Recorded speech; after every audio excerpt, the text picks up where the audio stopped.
दो एकम दो, दो दूनी चार, दो तिया छः, दो चौक आठ, दो पंजे 10, दो छकी 12, बड़ा सहूल, लीसा लीसी, ऐसा एती, ऐसे होना के।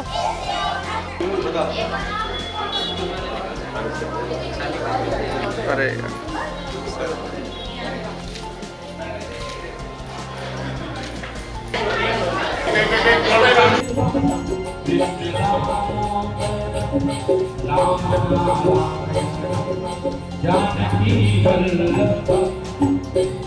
ओम शुभम करोति कल्याणम आरोग्यम सुख संपदा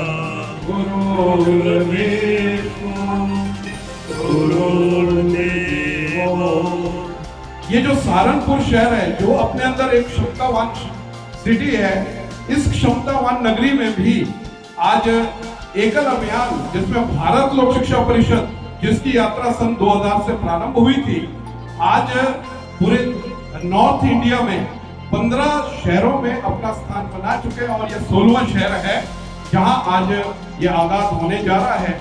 और आज सहारनपुर चैप्टर के शुभारंभ में हमारे बीच में जो प्रारंभ से लेकर जिन्होंने भारत लोक शिक्षा परिषद को सींचा है, प्रारंभ से लेकर बीज बोया और आज ये वट वृक्ष देख रहे हैं, ऐसे हमारे बीच में श्रीमान डी गोयल जी, ट्रस्टी भारत लोक शिक्षा परिषद, आज हमारे बीच में है। आपका हार्दिक स्वागत, अभिनंदन।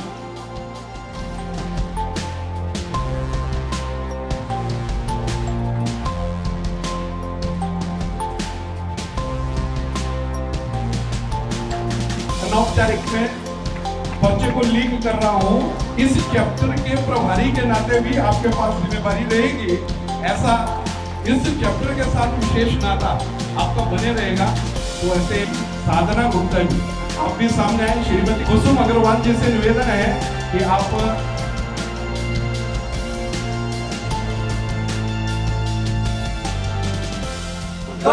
गाँव में आ गया एकल अभियान, गाँव में आ गया एकल अभियान, गाँव में आ गया एकल अभियान। मेरे देश महान बनेगा, मेरे देश महान बनेगा, है इसका यह काम। गाँव में आ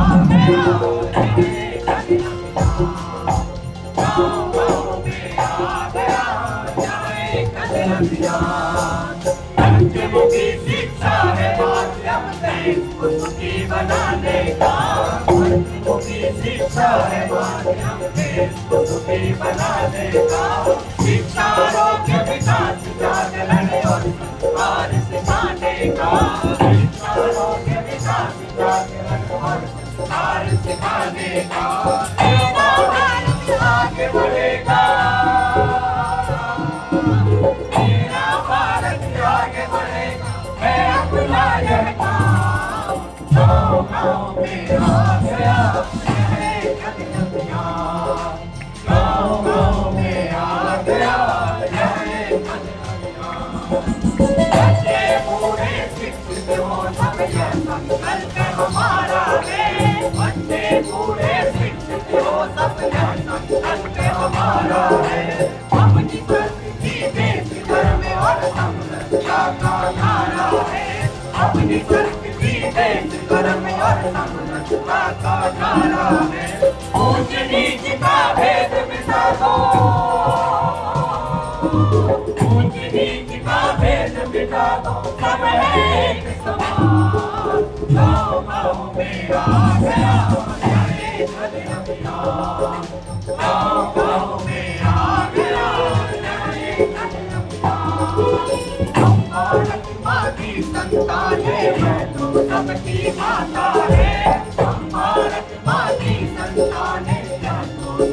आता है। आज देख त्योहार हमारा आँख के जल भर आता है। आज देख त्योहार हमारा आँख के जल भर आता है। अम्मा के आंसू पोंछेंगे, अम्मा के आंसू पोंछेंगे, बने सुखी जहां। गाँव में आ गया मेरे कदम अभियान, गाँव में आ गया मेरे कदम अभियान। मेरा देश महान बनेगा, मेरा देश महान बनेगा, मैं इसका करता हूं। गाँव में आ गया मेरे कदम अभियान, गाँव में आ गया मेरे कदम अभियान, आ गया मेरे कदम अभियान। भारत माता की जाति धर्म का भेद मिटे, हमारा एकल का यह संकल्प है। सबको हम एक ही निगाह से देखें, ऐसा एकल का संकल्प है। और गांव के अंदर आरोग्य इत्यादि इन चीज़ों को हम बढ़ावा दें। इस गीत के माध्यम से बहुत सारे संकल्प को हम लेकर चल रहे हैं। इसी कड़ी को आगे बढ़ाते हुए मैं अपने सहारनपुर चैप्टर के अध्यक्ष श्रीमान DK बंसल जी से आग्रह करता हूँ, कृपया वो आए हुए अतिथि गणों का अपने शब्दों से स्वागत करें। श्री DK बंसल जी। हेलो, आज हम सब यहाँ एकल विद्यालय अभियान जो विवेकानंद जी की सोच था, जिन्होंने ये कहा था कि जहाँ बच्चे पढ़ने नहीं जा सकते विद्यालय को वहाँ जाना चाहिए, उस सोच को क्रियान्वित करते हुए ये प्रोग्राम का आयोजन यहाँ किया गया है। मैं इस अवसर पर आप सबका हार्दिक अभिनंदन करता हूँ। मेरे दिल्ली से समस्त जो हमारे राष्ट्रीय अध्यक्ष हैं श्री अखिल गुप्ता जी, राष्ट्रीय महामंत्री जी श्री राजीव अग्रवाल जी, हमारे जो राष्ट्रीय चेयरमैन हैं श्री नीरज रायजादा जी, हमारे ट्रस्टी श्री गोयल साहब, हमारे सुभाष अग्रवाल जी जो हमारे इस पूरे अभियान को चला रहे हैं अपनी सहायता से। हम आप सबका, जितने भी हमारे सहारनपुर से आए हुए भाई बंधु, हमारे मित्र और जो हमारे आगंतुक, हमारे जो जितने भी सदस्य हैं, उन सबका हार्दिक अभिनंदन करता हूं और निवेदन करता हूं कि इस प्रोग्राम को आप एंजॉय करें, देखें, समझें, सुने और फिर निर्णय लें। बहुत बहुत धन्यवाद, बहुत बहुत आपका स्वागत। धन्यवाद। धन्यवाद श्रीमान DK बंसल जी का। आपने बहुत ही सुंदर शब्दों से सभी अतिथिगण का स्वागत किया। अब मैं मंचासीन अपने जितने भी हमारे अतिथिगण हैं, आपसे आग्रह करता हूं अग्रिम पंक्ति में अपना स्थान ग्रहण करें, ताकि हम मंच पर अपने एकल विद्यालयों की बच्चों के माध्यम से प्रस्तुति पेश करने जा रहे हैं।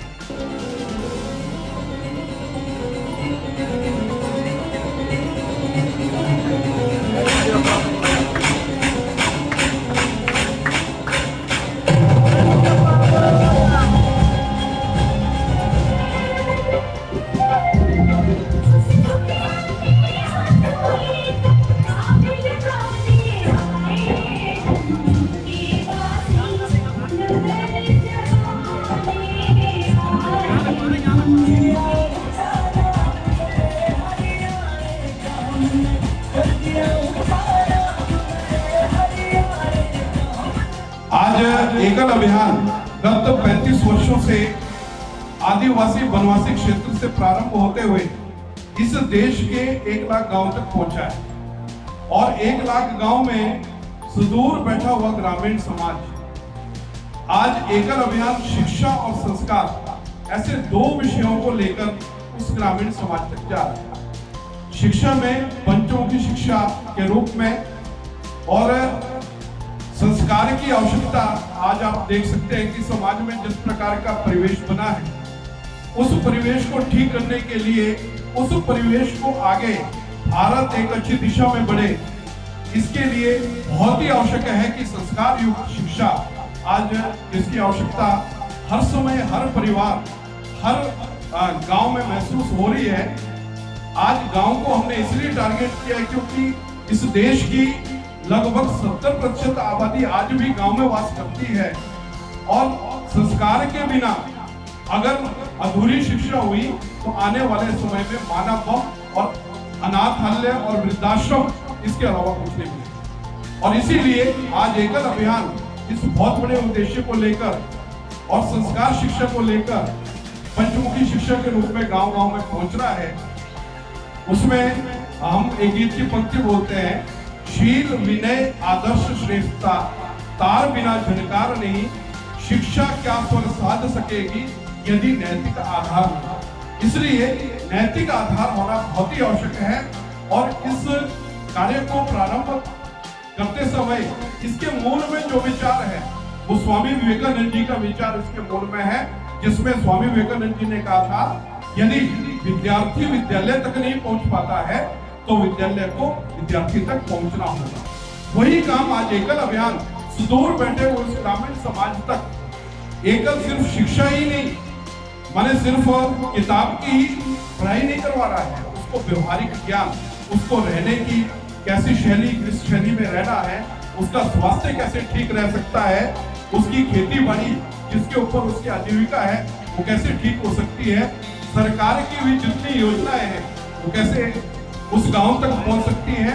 और इतना ही नहीं, संस्कार शिक्षा में श्री हरि कथा योजना के माध्यम से हमारा अध्यात्म तो है ही है, हमारी संस्कृति जिसकी ताकत बहुत माने हमारे आयुर्वेदा में हो, हमारे अध्यात्म में हो, हर जगह आज विज्ञान भी उस ताकत को मान रहा है, लेकिन उसको तोड़ने का बहुत बड़ा षड्यंत्र जो आज चल रहा है, जिसमें जात पात का एक बहुत बड़ा भेदभाव हमारे समाज के बीच में खड़ा करने का प्रयास आज से नहीं, कई वर्षों, सैकड़ों वर्षों से शुरू होकर आज भी वो नासूर बन के हमारे समाज के बीच में है। एक कवि की पंक्तियां मुझे बार बार याद आती है कि कंधे से ऊपर छाती नहीं होती, कंधे से ऊपर छाती नहीं होती, धर्म से ऊपर जाति नहीं होती। दीपक ही नहीं बचा, दीपक ही नहीं बचा तो बाती का क्या करोगे, धर्म ही नहीं बचा तो जाति का क्या करोगे। ये दृश्य आज यही नहीं, आज विश्व में कई देशों में मिलता है। आप चाहे बांग्लादेश की बात करें, आप चाहे अफगानिस्तान की बात करें, आप चाहे पाकिस्तान की बात करें, वो दृश्य बहुत जल्दी हमारे देश में होने वाला है। इसलिए मेरा आपसे निवेदन है, आइए हम साथ मिलकर अपने गांव को सशक्त बना दें, संगठित बना दें, ताकि किसी की हिम्मत ना हो कि हमारे समाज के और हमारे देश के प्रति बुरे भाव लेकर हमारे गांव में घुसे, हमारे घर में घुसे। आइए मिलकर एकल के माध्यम से उसको हम सशक्त बनाएं। जय श्री राम, जय हिंद, जय भारत, भारत माता की। धन्यवाद दीप जी का, बहुत ही कम समय में बहुत ही सूक्ष्म शब्दों से इस प्रकार से विवेकानंद जी के उद्देश्य को लेकर एकल आगे बढ़ रहा है। उन्होंने कम शब्दों में गागर में सागर भर दिया। मैं आपका हार्दिक अभिनंदन करता हूं और अब मैं आमंत्रित करता हूं जिनका हमें सुनने का इंतजार रहता है, जो अपने शब्दों की माला की महक से मंत्र मुग्ध कर देते हैं, ऐसे बीएलएसपी के राष्ट्रीय चेयरमैन हमारे आदरणीय नीरज रायजादा जी को मैं आमंत्रित करता हूं एकल विवरण प्रस्तुति के लिए। मेरी तरफ से हाथ जोड़कर राम राम बोलिए। राम राम। मेरा नाम घनश्याम गोयल। इस एकल अभियान से जब से दिल्ली में शुरू हुआ 25 साल से जुड़ा हूं। सामाजिक सेवा पिछले 40 साल से हूं इसमें, और ये विरासत में मिली है। आज कुछ दिन पहले आपने देखा होगा महाराणा प्रताप के वंशज किस चीज के लिए लड़ रहे हैं? उदयपुर के पैलेस के लिए। अभी 3 दिन पहले की बात है, पेपर में आप लोगों ने पढ़ा होगा। पर मुझे ये सेवा का कार्य विरासत में मुझे मेरे पिताजी से मिला। आपको जान के खुशी होगी, मेरे पिताजी रोहतक रेलवे स्टेशन पर पानी पिलाते थे। सुबह 9 बजे से लेकर रात के 11 बजे तक, लास्ट ट्रेन तक। और हमें जब भी उनसे मिलना होता था तो स्टेशन पर जाना होता था। जब दिल्ली आए,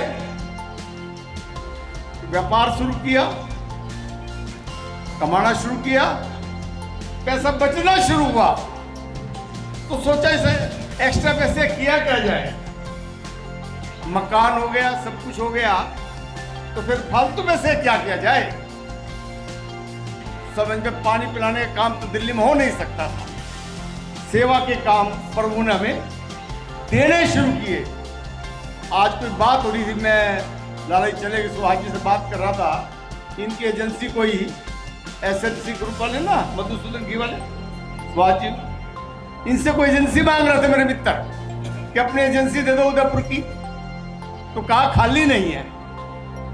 पर मित्रों, भाई और बहनों, एक एजेंसी है प्रभु की सेवा की, वो हमेशा खाली रहती है।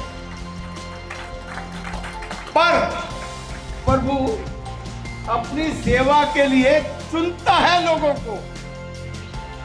डाटा बाटा भी हर एक को एजेंसी देते, और प्रभु अपनी एजेंसी हर एक को क्यों देगा, चुनेगा। और आज मैं इस हाल से ये कहना चाहता हूं कि वो सहारनपुर में चुनने के लिए आया है।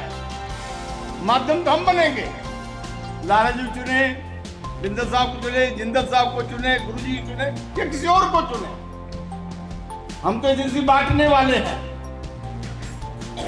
तो एकल विद्यालय क्या है ये हम बताएं आपको पहले।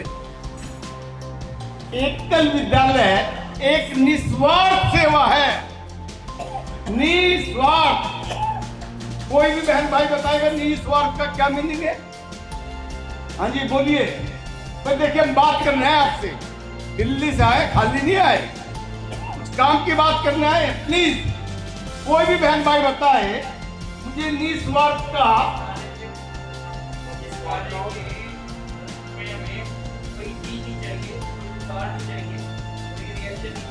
वेरी गुड, जोरदार तालियां भाई साहब के लिए, जोरदार तालियां हो जाए।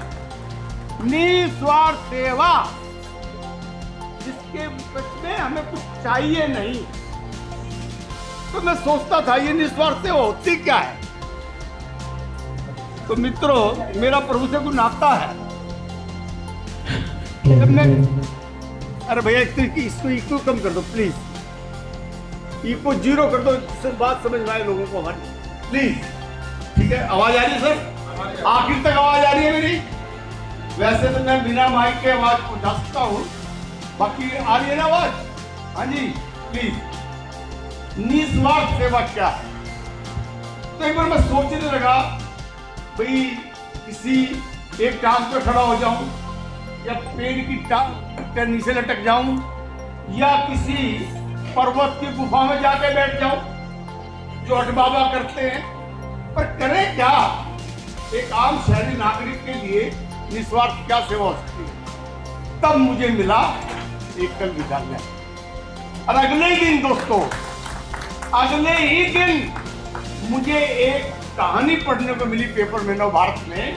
वो कहानी 2-3 मिनट की मैं आपको सुनाना चाहता हूँ, और आपको बड़ा आनंद आएगा। वो कहानी एक पंछी की है। कहानी किसकी है? पंछी की है। एक राजा जी थे, बड़े जमींदार थे, खेत खलियान थे, और जब खेलों में फसल होती है तो वो चक्कर लगाने जाया करते। काफी जमींदार जाते ही हैं, अजी बहुत जाते नहीं जाते जी, घूमने फिरने देखने, और साथ में उनके मुंशी, उनके लोग भी साथ चलते थे। एक दिन गए सुबह, खेत में फसल लहला रही है और पक्षी चुग रहे हैं। देखिएगा, कहते राम जी का खेत, चिड़लो चिड़िया भर भर पेट। जब वो चिड़ियाएं खेत चुग रही थी, तो साथ में मुंशी था। उन्होंने कहा, जमींदार साहब, ये चिड़िया सारी चुग जाएंगी। बोला फिर मैं क्या करूं? बोला इनको पकड़ो। बोला भी तू ही साधन बता दे, तुम साधन बताओ। बोला जी कोई डंडा डोरी करो, कोई जाल बिछाओ।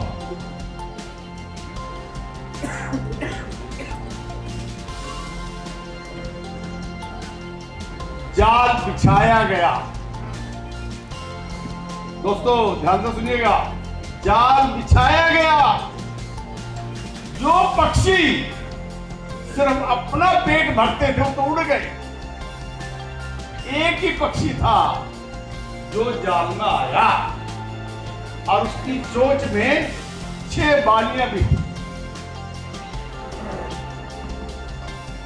पकड़ लिया, बोला महाराज देखो, बाकी तो चुपते चुपते ये चुप तो लिया ही था, इसके तो चोंच में भी 6 बालियां हैं, यानी कि सबूत भी पक्का है।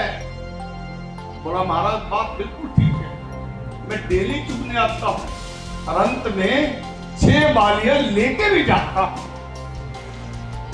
कोई तुम्हारा फैसला कल कोर्ट में होगा। जमींदार साहब की कोर्ट लगी तो बोला जी बात शुरू हुई। बोला क्या किया जाए? सब लोग कहते मारो मारो मारो मारो। और भाई और बहनों, पक्षी बोल पड़ा। क्या हुआ? पक्षी बोल पड़ा। अब सुनने की बात है कि पक्षी क्या बोला। बोला जमींदार साहब, मैं आपकी कैद में हूं। जब मैं पकड़ा गया 6 बालियां भी मेरे पास थी। यदि मैं अपनी 6 बालियों का स्पष्टीकरण दे दूं आपको तो आप छोड़ देना, नहीं तो कैद में तो हुई मैं, जो आपकी इच्छा। तो ये आखिरी में सजा दी जाती है तो सुप्रीम कोर्ट, हाई कोर्ट वगैरह पूछा तो जाता ही जाता जी, भाई तेरी क्या इच्छा है। अगर मान लो पक्षी का जी मेरी जगह तुम चढ़ जाओ फांसी में तो गलत। उन्होंने तो ऐसा नहीं कहा, उसका तो मतलब सिर्फ था अपनी 6 बालियों का स्पष्टीकरण देना। उसने कहा महाराज इन 6 बालियों में से 2 बालियां मेरे बुजुर्ग माता पिता के लिए हैं, जो घोंसले में है, उड़ नहीं सकते। 2 बालियां मैं डेली उनके लिए ले जाता हूं। तो बताओ कि माफ किया जाना चाहिए नहीं 2 बालियां?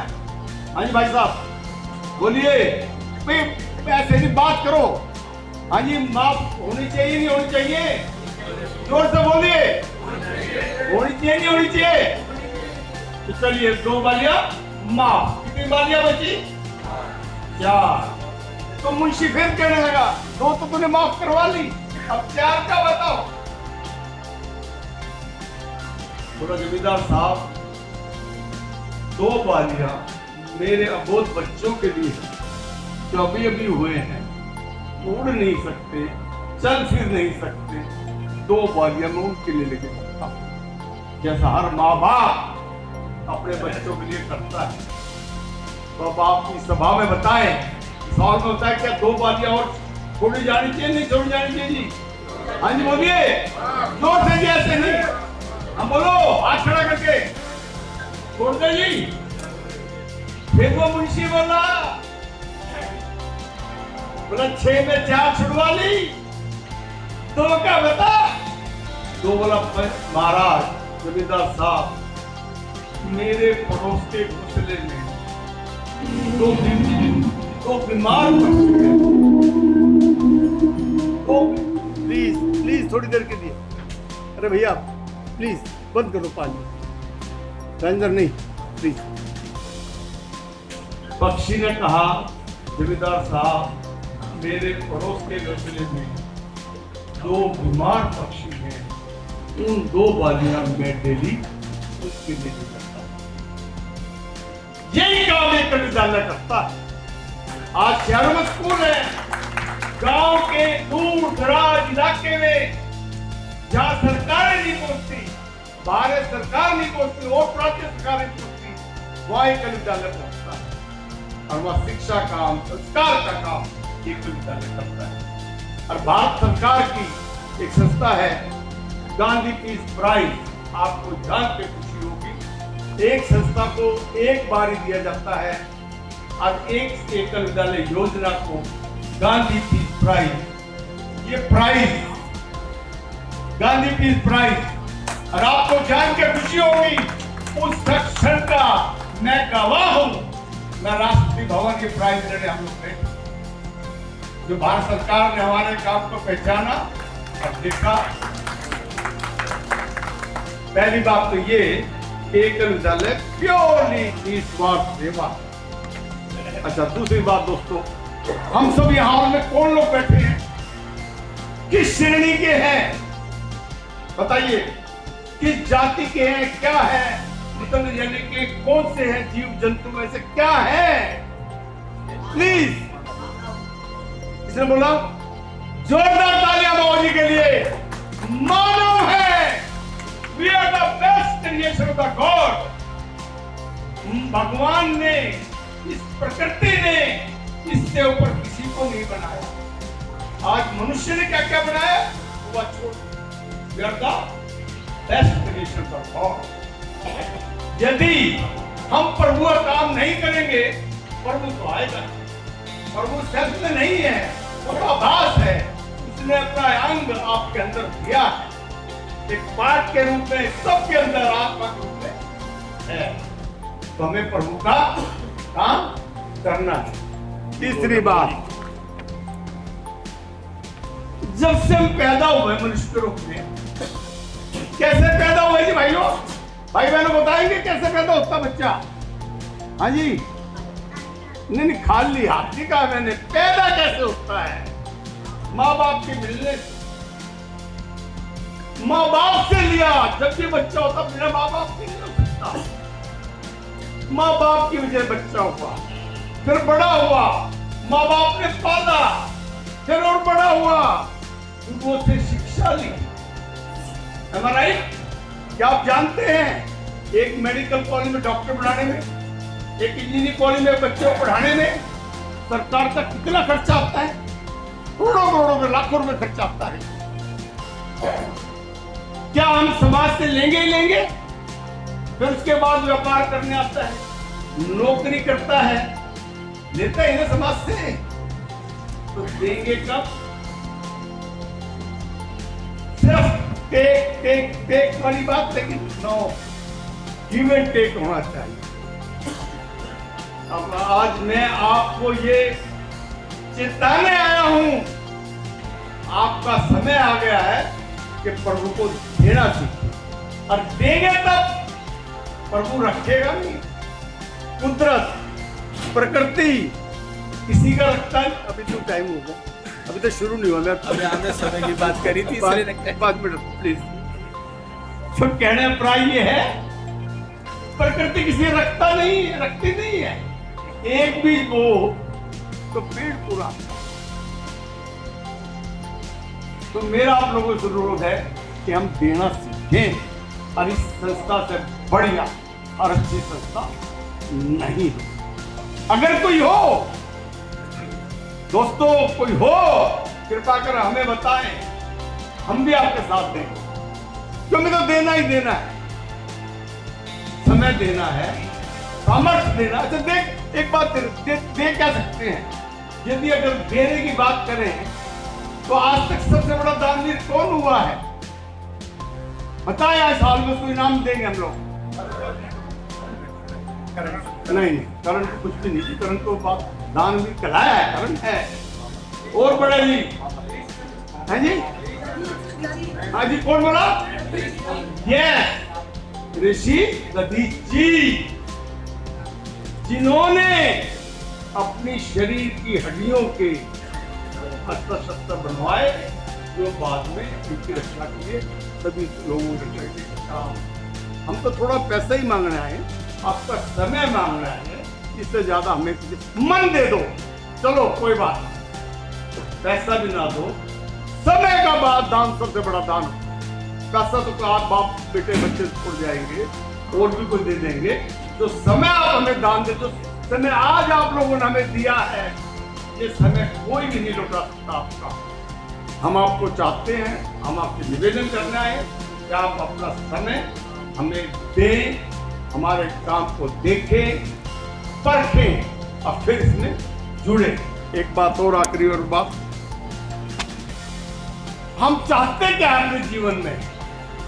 तो 2 मिनट और लेंगे सर, प्लीज, अलाउड है तो 2 मिनट। हम चाहते क्या है जीवन में? कौन क्या क्या चाहता है? वे लंबी आयु चाहते हैं, सेहत अच्छी चाहते हैं, ये नाम चाहते हैं। नेम एंड फेम के अलावा बाबूजी को कुछ चीज चाहता है कोई आदमी? नेम एंड फेम ही चाहता है मेरे ख्याल में तो। इसके अलावा तो कुछ नहीं चाहता। सबसे बड़ी चीज तो यही है, नेम एंड फेम। और ये सेवा से मिलती है। जॉन डी रॉकफेलर का नाम अगर आपने सुना हो, मैंने शिकागो में उसका बहुत बड़ा पोस्टर विवेकानंद जी का आश्रम में देखा। इन्होंने दिया कि तेल के कुओं ने तो तेल उगलना शुरू कर दिया। और दूसरे नाम की बात करें, सबसे बड़ा प्राइज है नोबेल प्राइज। और वो आज भी 122 साल बाद, 124 साल बाद चल रहा है। और नोबेल जो बारूद के कारखाने थे, जिन्हें सेवा का काम किया, और काम प्राइज रखा गया और उसका काम नाम आज भी चल रहा है। यानी नाम, यदि आप सेवा का कोई भी काम करेंगे, आपका नाम, आपकी सेहत, आपका मन हमेशा अच्छा रहे। आखिर में एक बात हो, कहना तो मैं बहुत कुछ चाहता था, पर समय की मर्यादा होती है। प्रभु का कथन है, गॉड हैज डिक्लेयर्ड। प्रभु क्या कहते हैं? सुनिएगा ध्यान से, ये 4 लाइनें हैं, याद रखिएगा। प्रभु कहते हैं, जो मेरे नाम पर, हाँ जी बाबू जी, प्रभु कहते हैं जो मेरे नाम पर, मैं उसके काम पर। मेरा 5-10 करोड़ का चेक भी अगर आए तो मेरा मुंशी लेने जाता है। एक विद्यालय को चेक देता है या पैसा देता है कैश, तो मैं खुद जाता हूँ लेने के लिए। तब मैं मुंशी नहीं भेजता। अगर कोई केगुल साहब आ जाओ, चाय की व्यवहार फीस है, तो अपने घर पे चाय बुलाएगा, उनको तो देना पड़ेगा ना। तो प्रभु कहते हैं, जो मेरे नाम पर, मैं उसके काम पर। सुनना जी, आप रात को प्रभु का नाम लेकर सुनना है, मनन करना है इन बातों को। प्रभु कहते हैं, जो मेरे नाम पर, मैं उसके काम पर। और जो अपने काम पर, मैं अपने दाम पर। मुझे कोई ठेका नहीं उन लोगों का जो अपना काम करते हैं। प्रभु कहते हैं, मैं उनका काम करता हूँ, मेरा काम। बहुत बहुत धन्यवाद। सर्वगुरु राम राम। आज हमें अपने राष्ट्र को किस दिशा की ओर ले जाना है, ऐसी प्रस्तुति हम सबके बीच में रखी। और इसी बीच में हमारे बीच में मीडिया के कुछ बंधु आए हैं। आपका हार्दिक स्वागत करता हूं, अभिनंदन करता हूं।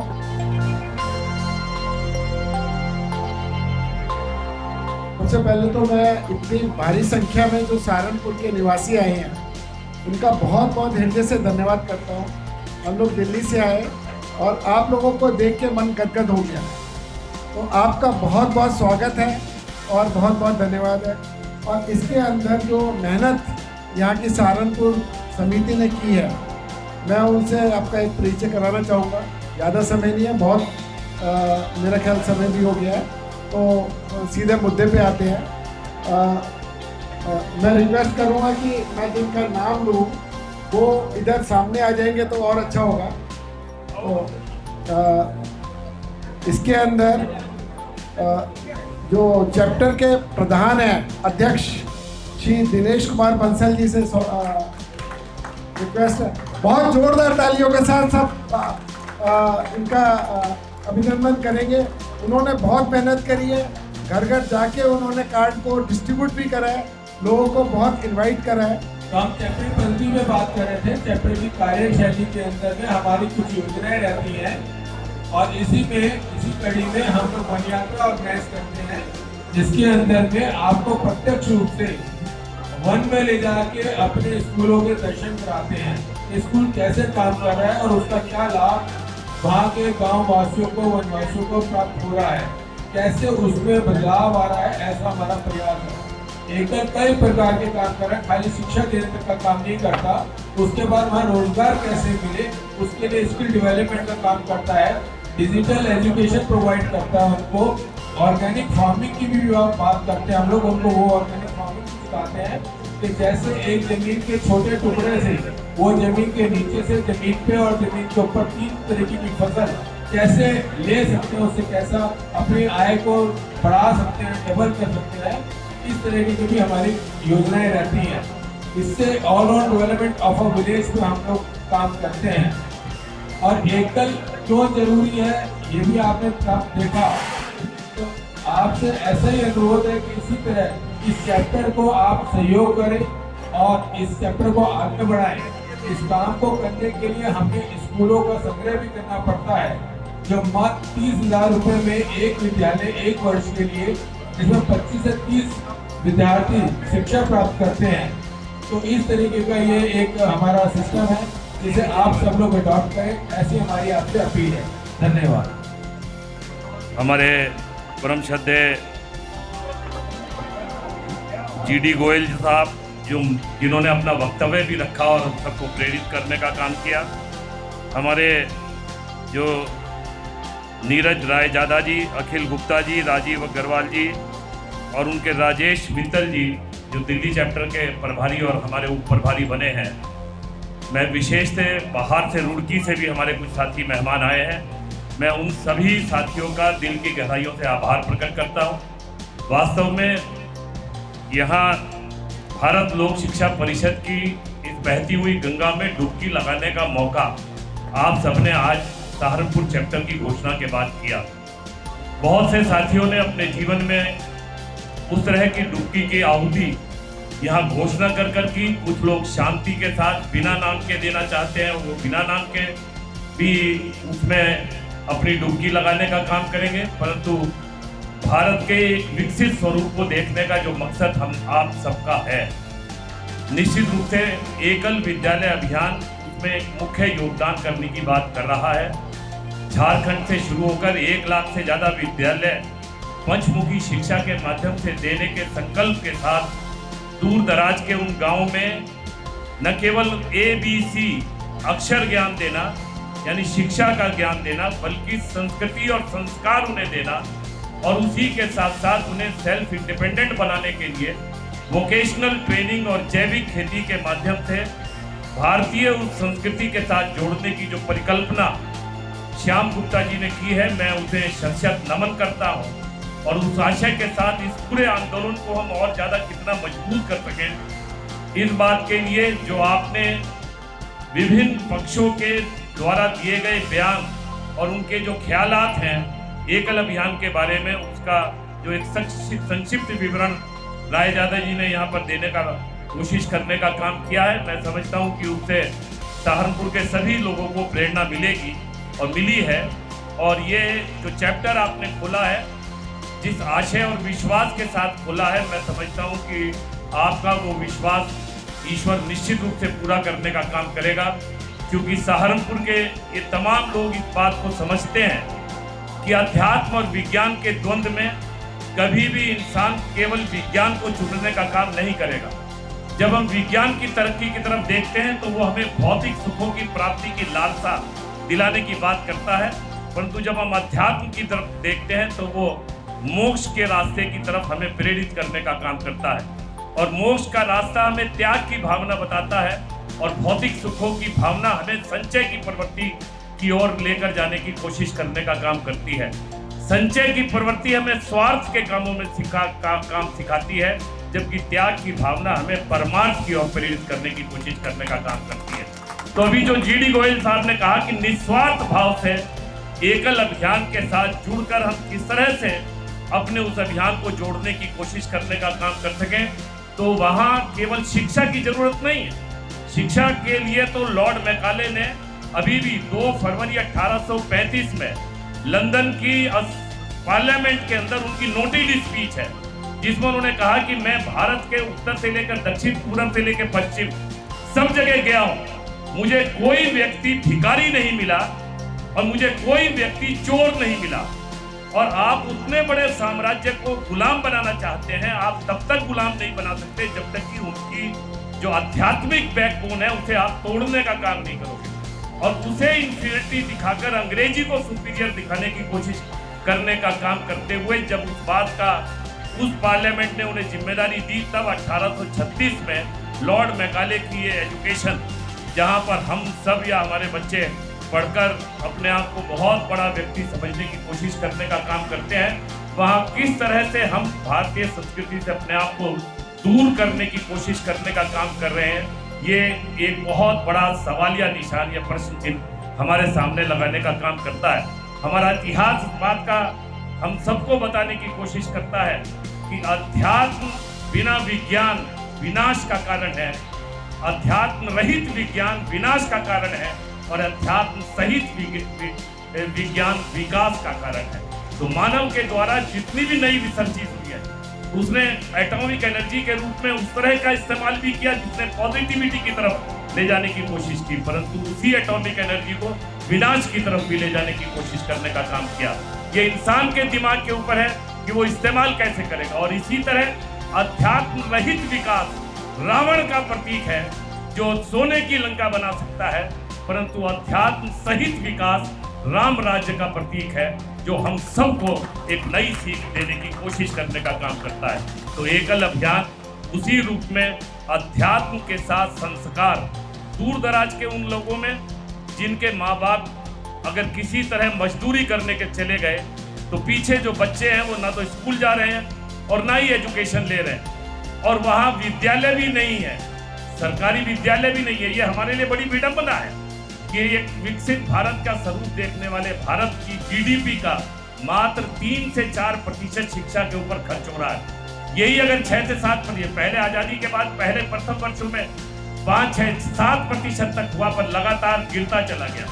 हमारे लोक संकल्प पत्र में भी 6% रखने की बात की गई, परंतु अभी तक 6% पहुंचने की बात नहीं हुई। और ठीक कहा विवेकानंद जी ने कि जहाँ विद्यार्थी अगर विद्यालय तक नहीं जा पाता तो विद्यालय को चलकर वहां जाना होगा।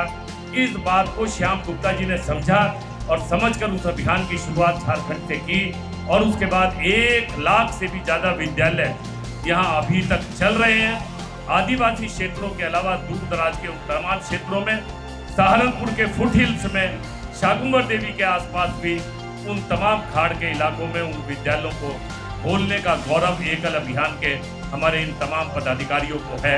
मैं इस बात के लिए उन्हें साधुवाद देना चाहता हूँ। वास्तव में उन तमाम लोगों को केवल 1500 रुपये मात्र, और उसमें भी जितने शिक्षक हैं 80% शिक्षक हमारी बहनें हों, और वो उस बात के समझने के साथ साथ वहीं के 20-25 उस तरह के बच्चों को साथ लेकर वहीं के जो कोई न्याय पंचायत या कहीं पंचायत घर या कोई और जगह पर जहां आसानी से उन्हें देखा जा सकता हो, उनके सुविधानुसार समय तय कर सुबह दोपहर या शाम वहीं पर उन्हें इकट्ठा कर उन्हें संस्कार देने का काम कर रही हो, और साथ में अक्षर ज्ञान देने की बात कर रही हो, और शिक्षित कर उन्हें रेगुलर विद्यालय में भेजने की प्रेरित करने का काम कर रहे हो। ये तमाम काम जिस प्रेरणा के साथ मात्र 1500 रुपये में अगर एक शिक्षक 25-30 विद्यार्थी बच्चों को 1 साल 365 दिन पढ़ाएगा और उसके लिए मात्र आप 30,000 रुपये अगर देने का काम करेंगे, तो मैं एकल अभियान के लोक शिक्षा परिषद के इन तमाम जो राष्ट्रीय स्तर के पदाधिकारी हैं इस बात के लिए साधुवाद देना चाहता हूँ कि CSR फंड का 25% शिक्षा में खर्च होता है, आपने 20% का उसे संकल्प लेने की बात की है। इतना पुनर्जागरण और जागरण हम देश में कर सके जिस तरह की उस तरह के CSR में हमारी हिस्सेदारी हो सके। जो काम सरकार नहीं कर सकी वो काम एकल अभियान के माध्यम से हम इस संस्कारों को संरक्षित रखते हुए और उस आधार पर लोगों के चरित्र का निर्माण कर सके और उस तरह विकसित भारत के स्वरूप को साकार करने की कोशिश करने का काम कर सके। ये दिव्य स्वप्न जो एकल अभियान के हमारे स्थापना करने वाले उन तमाम मूर्धन्य लोगों ने किया है उसे हम पूरा कर सकें, इस बात के लिए आपने सहारनपुर को इस लायक समझा और सहारनपुर चैप्टर की घोषणा की। हमारे जितने भी सहारनपुर के पदाधिकारी हैं वो उस बात के लिए साधुवाद के पात्र हैं, बधाई के पात्र हैं। हम आप सब लोग मिलकर इस अभियान को सफलता की ऊंचाइयों पर पहुंचाएंगे और अपने साथियों के द्वारा लिए गए उस संकल्पों को पूरा करने में एड़ी चोटी का जोर लगाएंगे। ये आश्वासन मैं बाहर से आए हुए अपने पदाधिकारियों को देना चाहता हूँ। बहुत बहुत धन्यवाद।